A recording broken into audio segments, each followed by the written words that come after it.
What's up, guys? It's your girl Kelly coming straight at you for the Queen Tarot B from somewhere in the Midwest. So we finally made it.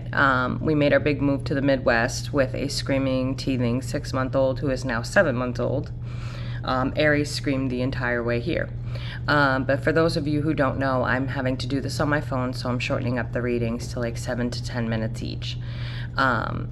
We are still doing the Pay It Forward initiative. People are either buying readings for me to give out or for them to give out to their friends, or they're purchasing a reading for themselves and then paying forward another reading for someone else. It's a great initiative. It's helped out a lot of people in our community, so I hope you guys will join in. If you're interested, email me. Anyway, moving on. This is for Gemini, Sun, Moon, Rising, Mercury, Mars, and Venus. It's general reading, so if it's not your story, it's not your story. Moving on to the reading and how I'm feeling. I'm going to mix the two at the same time to try and get in as much as I can because this sucks.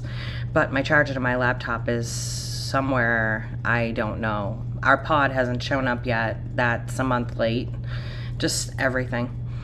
Oh, and if you heard the rumors, my husband beats me now because I wore sunglasses on my Aries reading when really I have cellulitis in my eye. Yeah. So moving on from ridiculous nonsense. I feel like you're afraid right now. Okay, there's some major changes coming your way. And it's okay, you don't want to admit that you're afraid just yet. You're kind of still in your zone.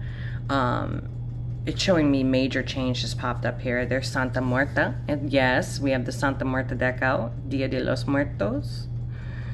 It's back. For those of you that know this channel and for those of you that don't, this is the deck I'm known for. So we've got Santa Muerta herself, and Santa Muerta is the death card. She literally stands for death, pregnancy, just death of situations, not death in itself, but death of situations, old relationships ending, new beginnings coming in. Like I said, can stand for giving life, providing life, having a baby. But it's also with the equal reciprocation card, which tells me that these changes are coming in swift and fast for you. And I feel like these changes coming in so swift is making you realize your own toxic behaviors. It's making you realize that you aren't always in the right lately, and that you've been maybe behaving and having some toxic reactions without even realizing you're having those reactions. So I feel like you're just kind of in the hanged man status at this moment. Okay, I feel like you're just kind of hanging out there with the hanged man, because you don't know what to do. It's showing equal reciprocation. It's showing new beginnings. And it's showing you've waited a long time for this. So you've waited a long time for this blessing that's coming into your life, but it's such a major change, you're having trouble grasping it, getting a hold of it, right? You've been kind of cultivating this one for a while, this change. So you've been kind of asking for this to come into your life for quite some time now. And so your waiting period is over. Whatever this is, it's here and it's ready to change your life. But it's scary because it's such a new beginning, and it's always the devil you know versus the devil you don't know, right? Right. So with that, you're looking at your own toxic behaviors. And guys, I gotta say, you got my asshole card and you got my not so favorite page in this deck. Okay, so on one hand, you have the guy who's ready to burn the place down. And at the very, very top, there's books up here. You can't really see it. It says Dia de Muertos, so the day I die.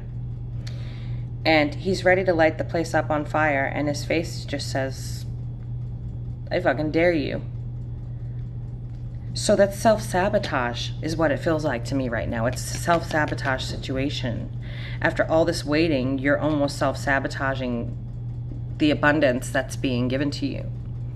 And then on the other hand, it was, making promises that you weren't sure that you could keep or that you wanted to keep necessarily. Making promises to a person that you can't fully fulfill. Maybe you don't really feel that way about this person. Maybe you don't. Like I said, you're afraid. You're definitely afraid with this equal reciprocation and the way this comes in, because you also have the Ace of Pentacles, which is showing me a new financial beginning with somebody as well. So with the Ace of Pentacles being here and the equal reciprocation card, this person's willing to help you financially. They're willing to bring about this amazing change in your life that you yourself have been asking for a long time. So being afraid of it is not going to help in the abundance department, Geminis. Get with it, get with it. Come on, we want the abundance. But if you look, this page makes an offer that she clearly can't keep. If you look up here, you'll notice that the spoon has holes in it and it goes directly back into her own cup. So if she's offering you soup from that cup and there's holes in it, what are you really going to get from that bite of soup? Nothing. And so it's the same idea as if her love were in this cup, isn't it? I would think so. So you've got to really weigh your options here. You've got to really weigh out whether or not you want to self-sabotage or make promises that you can't keep, because you've got these two toxic behaviors going on at the same time. And in the middle is, what are you doing, Gemini? You've been waiting, you've been watering, you've been cultivating, you've been waiting for something to grow in your life. And now that it's there, you're kind of self-sabotaging it. I feel like you're not being completely honest with this person. You may be doing some off-the-wall things to try to scare them away. You guys are really afraid of this person.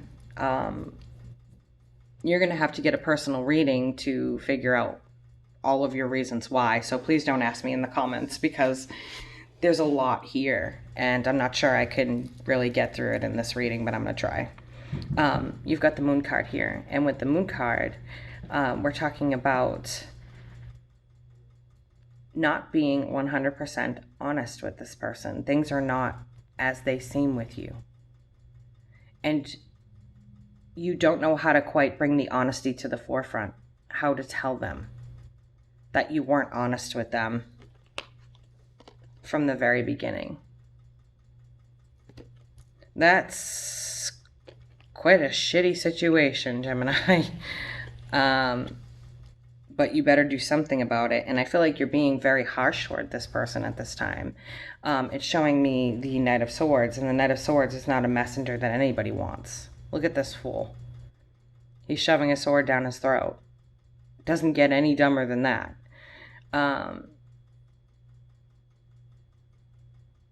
But I feel like the way you're delivering messages to this person is harsh. And they're pretty anxious about it. This person is in love with you. Completely in love with you. If you didn't know, well, now you know. Throw in some old school Biggie there. For those of you who are old like me. Then you have the Nine of Swords, okay? This talks about sleepless nights, anxiety, can't stop your mind from racing. Your mind is on that hamster wheel, go, go, go, go, go, go, go, go, go, you know? And you can't seem to stop this from happening. I feel like you feel anxious, maybe because you weren't completely honest with this person. You feel anxious because they are actually reciprocating in a way that you weren't expecting. You weren't ready to have this person in your life, and plop, in they came. And I can tell you that when my husband plopped into my life, I was like, no fucking way. Don't want relationships right now. You've got to be kidding me. But I instantaneously knew he was my twin flame. Just boom. I knew when I looked at him. I was like, oh, okay. And I knew it was going to be the hardest relationship of my life, but the most rewarding. And so to hear people say that he hit me was really like mind-blowing. We're twin flames. Like, you don't have that in a twin flame relationship. And if you do have it in a twin flame relationship, it's not a twin flame. But anyway, so that's what I have for you guys right at this moment. If you need to look further into your situation, then please email me. Readings are on sale, like I said, and they will remain on sale as long as the economy is a little bit wacky. So you guys can email me. This is Cheryl Kelly coming straight at you for the Queen Tarot Bee from somewhere in the Midwest. I'll catch you guys later. Bye.